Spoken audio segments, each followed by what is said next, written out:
Hello વિદ્યાર્થી મિત્રો, આજે આપણે કોન્સ્ટેબલ એક્ઝામ સ્પેશિયલ બંધારણનો મહત્વનો જીકે ટોપિક પદ માટે જરૂરી ઉંમર કે કાર્યકાળની વાત કરીશું. તો ચાલો શરૂ કરીએ. હું તમારા માટે આટલું કરું છું તો તમે પણ મારા માટે એટલું તો કરી જ શકો છો. અને તમારા ફાયદા માટે છે કે આ ચેનલને સબસ્ક્રાઇબ કરી દો અને સબસ્ક્રાઇબ કરીને બાજુમાં બેલ આઇકન હશે એને દબાવી દો, જેથી હું કોઈ નવો વિડીયો અપલોડ કરું તો એની નોટિફિકેશન તમને મળતી રહે અને તમારો કોઈ પણ વિડીયો મિસ ના થાય. તો શરૂઆત કરીએ છીએ આજનો સરસ મજાનો ટોપિક. ઓકે, તો સૌથી પહેલા આપણે વાત કરીએ પદ માટે ઓછામાં ઓછી જરૂરી ઉંમર. તો અહીંયા જેટલા પણ પદ લખેલા છે માત્ર એટલા જ પદની અંદર બંધારણમાં ઓછામાં ઓછી ઉંમર લખેલી છે. આના સિવાય કોઈ તમને બીજું પદ માંગે, એક્ઝામની અંદર લખેલું હોય, આના સિવાય કોઈ પદ લખેલું હોય અને તમને પૂછી લે, એક્ઝામ્પલ તરીકે વાત કરીએ આર્મી ચીફ. ઓકે, મતલબ કે તમને એક્ઝામમાં એવું પૂછે કે આર્મી ચીફ એટલે કે આર્મી ચીફ બનવા માટે ઓછામાં ઓછી ઉંમર કેટલી જોઈએ, તો બંધારણમાં એનો કોઈ જ ઉલ્લેખ કરેલો નથી. એટલે લખી દેવાનું કે નન ઓફ ધી અબવ, અથવા તો એનો કોઈ ઉલ્લેખ બંધારણની અંદર કરેલો નથી. માત્ર ને માત્ર બંધારણમાં અહીંયા જેટલા પદ લખેલા છે આટલા જ પદ માટે ઓછામાં ઓછી ઉંમરની વાત કરેલી છે.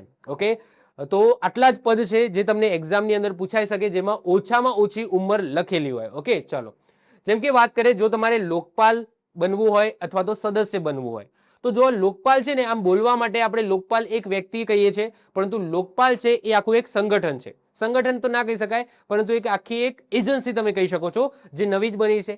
તો લોકપાલના અધ્યક્ષ બનવું હોય અથવા તો લોકપાલની અંદર સદસ્ય બનવું હોય તો ઓછામાં ઓછી ઉંમર કેટલી જોઈએ, તો 45 વર્ષ જોઈએ. કેટલી જોઈએ? 45 યર, 45 વર્ષની ઉંમર જોઈએ. જો તમારે રાષ્ટ્રપતિ બનવું હોય, ઉપરાષ્ટ્રપતિ બનવી હોય અથવા તો રાજ્યસભાના સભાપતિ બનવું હોય, એટલે કે જે ઉપરાષ્ટ્રપતિ છે એ જ પોતાના હોદ્દાની રૂએ શું હોય છે, રાજ્યસભાના સભાપતિ હોય છે. તો જો તમારે રાષ્ટ્રપતિ બનવું હોય, ઉપરાષ્ટ્રપતિ બનવું હોય, રાજ્યસભાના સભાપતિ બનવું હોય તો એમાં ઓછામાં ઓછી ઉંમર તમારી કેટલી હોવી જોઈએ, તો 35 વર્ષની ઉંમર હોવી જોઈએ. કેટલી? ઓછામાં ઓછી 35 વર્ષ. એ જ રીતના જો તમારે કોઈ પણ રાજ્યના રાજ્યપાલ બનવું હોય, ગવર્નર બનવું હોય, તો એના માટે પણ ઓછામાં ઓછી ઉંમર કેટલી જોઈએ, તો 35 વર્ષ જોઈએ. હવે જો તમે કમ્પેરિઝન કરીને ભણશો કેન્દ્ર અને રાજ્યનું, તો તમને ઇઝીલી યાદ રહી જશે. જેમ કે કેન્દ્રની અંદર સૌથી હેડ કોણ હોય, તો રાષ્ટ્રપતિ હોય. એ જ રીતના રાજ્યની અંદર સૌથી હેડ કોણ હોય, તો રાજ્યપાલ હોય. ક્લિયર? તો રાષ્ટ્રપતિ બનવા માટે પણ 35 વર્ષની ઉંમર જોઈએ અને રાજ્યપાલ બનવા માટે પણ 35 વર્ષની ઉંમર જોઈએ. ક્લિયર છે? ચલો, એના પછી ઉપરાષ્ટ્રપતિ આવે છે. જો રાજ્યની અંદર ઉપરાજ્યપાલ એવું કોઈ પદ હોતું નથી, પરંતુ કેન્દ્રની અંદર ઉપરાષ્ટ્રપતિ જેવું પદ હોય છે, જે પોતાના હોદ્દાની રૂએ રાજ્યસભાના સભાપતિ હોય છે. તો ઉપરાષ્ટ્રપતિ અથવા તો રાજ્યસભાના સભાપતિ બનવું હોય તો ઓછામાં ઓછી ઉંમર કેટલી હોવી જોઈએ? 35 વર્ષ હોવી જોઈએ. એના પછી વાત કરીએ વડાપ્રધાન, જેને આપણે પ્રાઇમ મિનિસ્ટર કહીએ છીએ. વડાપ્રધાન નરેન્દ્રભાઈ મોદી છે અત્યારે. તો વડાપ્રધાન બનવું હોય અથવા તો પ્રાઇમ મિનિસ્ટર અથવા તો ઓકે આપણે કહીએ છીએ પ્રધાનમંત્રી, તો પ્રધાનમંત્રી, વડાપ્રધાન અથવા તો પ્રાઇમ મિનિસ્ટર જો તમારે બનવું હોય તો ઓછામાં ઓછી ઉંમર કેટલી હોવી જોઈએ? 25 વર્ષની ઉંમર હોવી જોઈએ. મુખ્યમંત્રી બનવું હોય તો પણ સેમ છે. કેટલી ઉંમર હોવી જોઈએ? ઓછામાં ઓછી 25 વર્ષની ઉંમર હોવી જોઈએ. તો કેન્દ્રની અંદર જે રીતના વડાપ્રધાનનું પદ હોય છે એ જ રીતના રાજ્યની અંદર મુખ્યમંત્રીનું પદ હોય છે. તો વડાપ્રધાન અથવા તો મુખ્યમંત્રી બનવા માટે કેટલી ઉંમર જોઈએ? તો 25 વર્ષની ઉંમર જોઈએ. બીજી વસ્તુ કે વડાપ્રધાન છે એ ક્યાંથી ચૂંટાઈને આવે છે? તો લોકસભા અને રાજ્યસભા, કાં તો લોકસભા કાં તો રાજ્યસભામાંથી ચૂંટાઈને આવે છે. પરંતુ નોર્મલી લોકસભામાંથી ચૂંટાતા હોય છે. સામાન્ય રીતે લોકસભામાંથી ચૂંટાતા હોય છે, પરંતુ બંધારણની અંદર એવું લખેલું છે કે વડાપ્રધાન છે એ બંને ગૃહમાંથી ગમે તે એક ગૃહના સદસ્ય હોવા જોઈએ. તમે રાજીવ ગાંધી છે એનો કિસ્સો તો સાંભળેલો જ હશે. તો એની અંદર આ જ ઘટના બની હતી. એમને ફટાફટ રાજ્યસભાના સભ્ય પછી બનાવી દેવામાં આવ્યા હતા અને પછી વડાપ્રધાન બનાવી દીધા હતા. તો જો વડાપ્રધાન છે એ બંનેમાંથી ગમે તે એક ગૃહના સદસ્ય હોય છે. તો જે રીતના વડાપ્રધાન છે, વડાપ્રધાન બનવા માટે ઓછામાં ઓછી ઉંમર 25 વર્ષની હોય, તો વડાપ્રધાન આપણે નોર્મલી માની લઈએ કે એ લોકસભામાંથી ચૂંટાય છે, તો લોકસભાના સભ્ય બનવા માટે પણ કેટલી ઉંમર જોઈએ? ઓછામાં ઓછી 25 વર્ષની જોઈએ. ખ્યાલ આવી ગયો? તો વડાપ્રધાન છે એ સામાન્ય રીતે લોકસભામાંથી જ ચૂંટાઈને આવે છે. તો લોકસભાના સભ્ય બનવા માટે પણ 25 વર્ષની ઉંમર જોઈએ. તો વડાપ્રધાન બનવા માટે પણ 25 વર્ષની ઉંમર જોઈએ. એ જ રીતના અહીંયા વાત કરીએ મુખ્યમંત્રી. તો મુખ્યમંત્રી છે એ ક્યાંથી ચૂંટાઈને આવે છે? તો વિધાનસભામાંથી ચૂંટાઈને આવે છે. તો મુખ્યમંત્રી બનવા માટે 25 વર્ષની ઓછામાં ઓછી ઉંમર જોઈએ. એનો મતલબ શું કે વિધાનસભાના સભ્ય બનવા માટે પણ ઓછામાં ઓછી ઉંમર કેટલી જોઈએ? 25 વર્ષ જોઈએ. તો વડાપ્રધાન એ લોકસભામાંથી ચૂંટાઈને આવે છે, મુખ્યમંત્રી છે એ વિધાનસભામાંથી ચૂંટાઈને આવે છે. તો અહીંયા પણ 25-25 આવશે. ક્લિયર? ચલો, એના પછી રાજ્યસભાની વાત કરીએ તો રાજ્યસભાના જો તમારે સભ્ય બનવું હોય તો ઓછામાં ઓછી ઉંમર કેટલી હોવી જોઈએ? 30 વર્ષની ઉંમર હોવી જોઈએ. એ જ રીતના વિધાન પરિષદ, હવે અમુક રાજ્યોની અંદર વિધાન પરિષદ હોય છે, અમુકમાં નથી હોતી. આપણા ગુજરાતની અંદર વિધાન પરિષદ નથી. તો વિધાન પરિષદના પણ સભ્ય બનવું હોય તો ઓછામાં ઓછી ઉંમર કેટલી હોવી જોઈએ? 30 હોવી જોઈએ. તો રાજ્યસભા અને વિધાન પરિષદના સભ્ય બનવું હોય તો ઓછામાં ઓછી ઉંમર કેટલી હોવી જોઈએ? 30 વર્ષ હોવી જોઈએ. હવે વાત કરીએ ગામના સરપંચ બનવું હોય, પછી મેયર બનવું હોય, પછી ગ્રામ પંચાયતના સભ્ય બનવું હોય, કોર્પોરેટ બનવું હોય, તો આ બધા માટે ઉંમર કેટલી જોઈએ? તો 21 વર્ષની જોઈએ. કેટલી જોઈએ? 21 વર્ષની ઉંમર જોઈએ. અને મતદાન કરવું હોય તો ઉંમર તમારી કેટલી જોઈએ? તો ઓછામાં ઓછી 18 વર્ષ જોઈએ. હવે આના સિવાય કોઈ પણ પદ આવે છે તમારી એક્ઝામની અંદર કે ભાઈ આ પદ માટે ઓછામાં ઓછી ઉંમર કેટલી જોઈએ? તો પ્રેમથી કહી દેવાનું કે ભાઈ બંધારણની અંદર આનો કોઈ જ ઉલ્લેખ કરેલો નથી. માત્ર ને માત્ર આટલા પદોનો જ ઉલ્લેખ બંધારણની અંદર કરેલો છે. આના સિવાય કોઈ પણ પદ આવે છે, જો એની અંદર ઓછામાં ઓછી ઉંમર માગે તો એવો કોઈ જ ઉલ્લેખ બંધારણની અંદર કરેલો નથી આટલા પદ સિવાય. ક્લિયર? તો આઈ હોપ સો તમને ઓછામાં ઓછી ઉંમર ખ્યાલ આવી ગઈ હશે. હવે આપણે વાત કરીશું વધુમાં વધુ ઉંમર. વધુમાં વધુ ઉંમર એટલે કે પદ ઉપર વધુમાં વધુ કેટલી ઉંમર સુધી તમે રહી શકો. જેમ કે સૌથી પહેલા વાત કરીએ લોકપાલ. તો જો લોકપાલના પદ માટે ઓકે ઓછામાં ઓછી ઉંમર 45 વર્ષ જોઈએ, પરંતુ વધુમાં વધુ લોકપાલના પદ ઉપર ક્યાં સુધી રહી શકાય? જ્યાં સુધી એ વ્યક્તિની ઉંમર 70 વર્ષ ના થઈ જાય અથવા તો એનો કાર્યકાળ 5 વર્ષનો પૂરો ના થઈ જાય. આ બંનેમાંથી જે પહેલા થાય લોકપાલનું પદ છોડવું પડે. એટલે કે સમજી લો આજે હું ચૂંટાઉં છું ઓકે લોકપાલના પદ ઉપર. હવે 1 કે 2 વર્ષ પછી, માની લો કે 2 વર્ષ પછી મારી ઉંમર 70 વર્ષની થઈ જાય છે, તો મારે પદ છોડવું પડશે. કેમ? કારણ કે મારી ઉંમર 70 વર્ષની થઈ ગઈ. હવે માની લો કે મારી ઉંમર છે સમજી લો 62 વર્ષ છે ઓકે, તો મારો કાર્યકાળ 5 વર્ષનો હોય છે લોકપાલનો, તો 5 વર્ષ પછી હું નિવૃત્ત થઈશ. ઓકે, તો આ બંનેમાંથી જે પણ પહેલું પૂરું થાય લોકપાલનું પદ છોડવું પડે. એના પછી સુપ્રીમ કોર્ટના મુખ્ય કે અન્ય ન્યાયાધીશ ઓકે એમની વધુમાં વધુ ઉંમર કેટલી હોય છે? મતલબ કે વધુમાં વધુ કેટલી ઉંમર સુધી રહી શકે છે? તો 65 વર્ષ સુધી રહી શકે છે. તો યાદ રાખજો સુપ્રીમ કોર્ટના મુખ્ય કે અન્ય ન્યાયાધીશ ઓકે એમની મેક્સિમમ એજ કેટલી રાખવામાં આવી છે? 65 વર્ષ. એટલે કે 65 વર્ષ ઉપર જો ઉંમર થઈ જાય છે ઓકે સુપ્રીમ કોર્ટના અન્ય ન્યાયાધીશ હોય કે મુખ્ય ન્યાયાધીશ હોય તો એમને પોતાનું પદ છોડવું પડે છે. એ જ રીતના હાઈકોર્ટના મુખ્ય તેમજ અન્ય ન્યાયાધીશની વાત કરીએ તો એમાં એજ લિમિટ 62 નું રાખી છે. તો 62 ઉંમર થઈ જાય છે તો એમને પોતાનું પદ છે એ છોડવું પડે છે. એના પછી મુખ્ય ચૂંટણી કમિશનર કે અન્ય ચૂંટણી કમિશનર, એમાં શું જોગવાઈ છે? કાં તો એમની ઉંમર 65 વર્ષ થઈ જાય, કાં તો એમનો કાર્યકાળ 6 વર્ષનો પૂરો થઈ જાય તો એમને પોતાનું પદ છે એ છોડવું પડે છે. તો મુખ્ય ચૂંટણી કમિશનર યાદ રાખજો અથવા તો અન્ય ચૂંટણી કમિશનર, એમાં ક્રાઇટેરિયા શું છે? 65 વર્ષ કે 6 વર્ષનો છે. આ બંનેમાંથી જે પણ પહેલા થશે પોતાનું પદ છે એ છોડવું પડશે. એના પછી વાત કરીએ અટર્ની જનરલ. અટર્ની જનરલ કોને કહેવામાં આવે છે? તો એ કેન્દ્રના, તમે સમજી શકો છો કે કેન્દ્ર સરકાર છે એમના વકીલ છે. એટલે કે કેન્દ્ર સરકાર ઉપર કોઈ કેસ થાય છે તો સરકાર વતી કોણ લડે છે? તો અટર્ની જનરલ લડે છે. એ જ રીતના રાજ્ય સરકાર ઉપર કોઈ કેસ થાય છે તો રાજ્ય સરકાર વતી કોણ લડે છે? એડવોકેટ જનરલ લડે છે. તો અટર્ની જનરલમાં શું જોગવાઈ છે?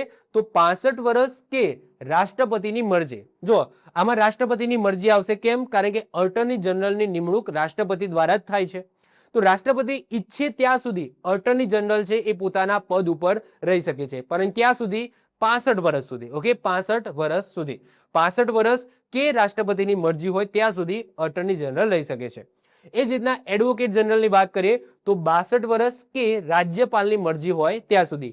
તો અહીંયા એડવોકેટ જનરલ જેની નિમણૂક રાજ્યપાલ દ્વારા કરવામાં આવે છે, તો એડવોકેટ જનરલ છે તો જ્યાં સુધી રાજ્યપાલ ઈચ્છે ત્યાં સુધી એડવોકેટ જનરલ પોતાના પદ ઉપર રહી શકે છે. અને બીજો ક્રાઇટેરિયા છે 62 વર્ષનો.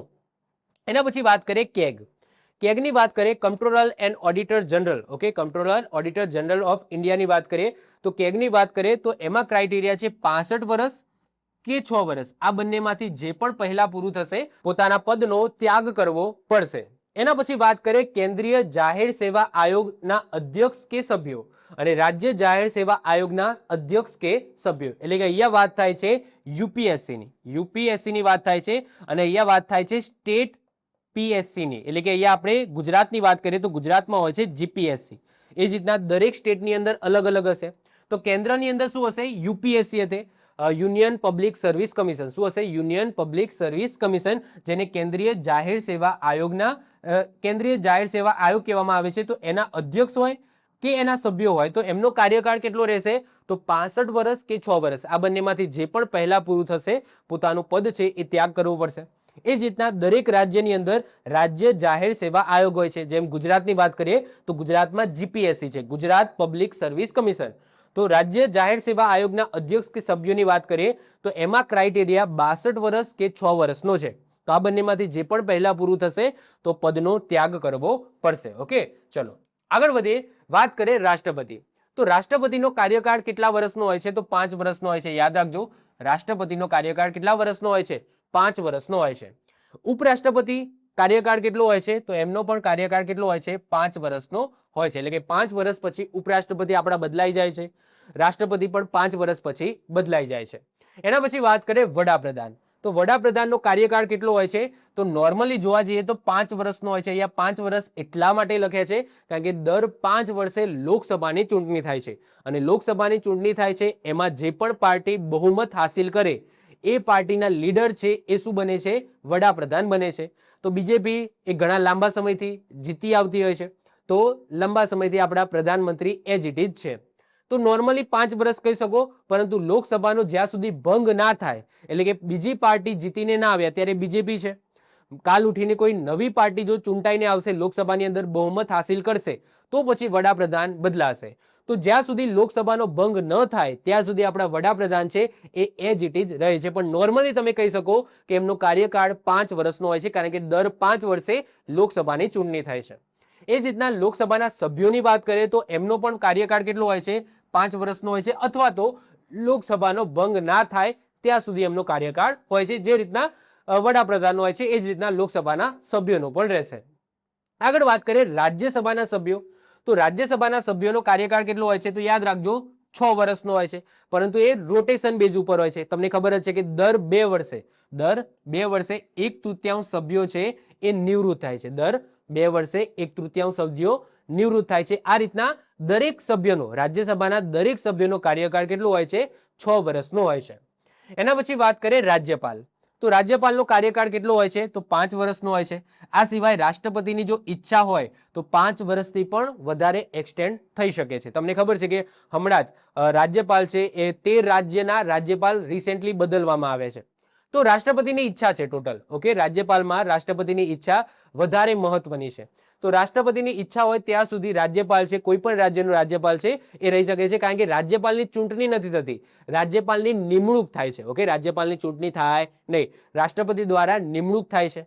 તો રાષ્ટ્રપતિની ઈચ્છા છે ટોટલી કે રાજ્યપાલ ક્યાં સુધી પોતાના પદ ઉપર કોઈ રાજ્યનો રાજ્યપાલ રહી શકશે. બાકી નોર્મલી 5 વર્ષનો હોય છે. 5 વર્ષ પછી જો રાષ્ટ્રપતિની ઈચ્છા થાય કે બદલવો છે તો બદલશે.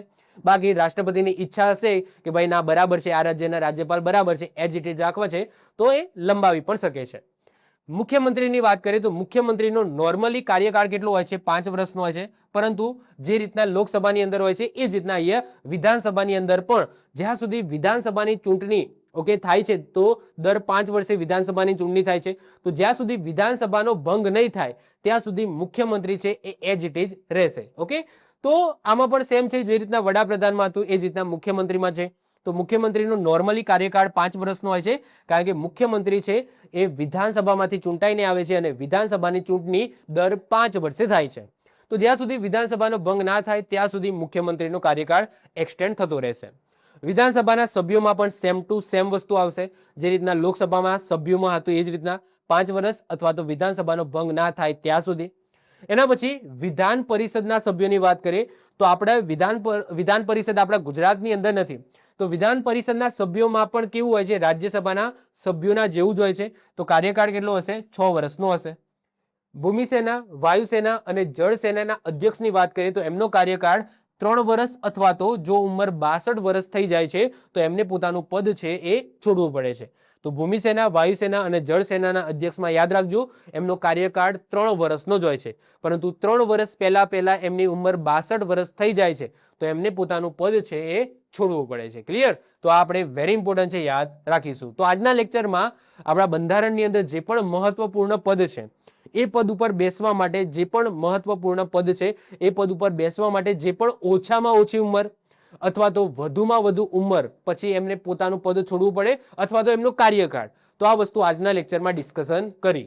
તો આઈ હોપ સો તમને વિડીયો ગમ્યો હશે. વિડીયો ગમ્યો તો વિડીયોને લાઈક કરી દો, મિત્રો સાથે શેર કરી દો.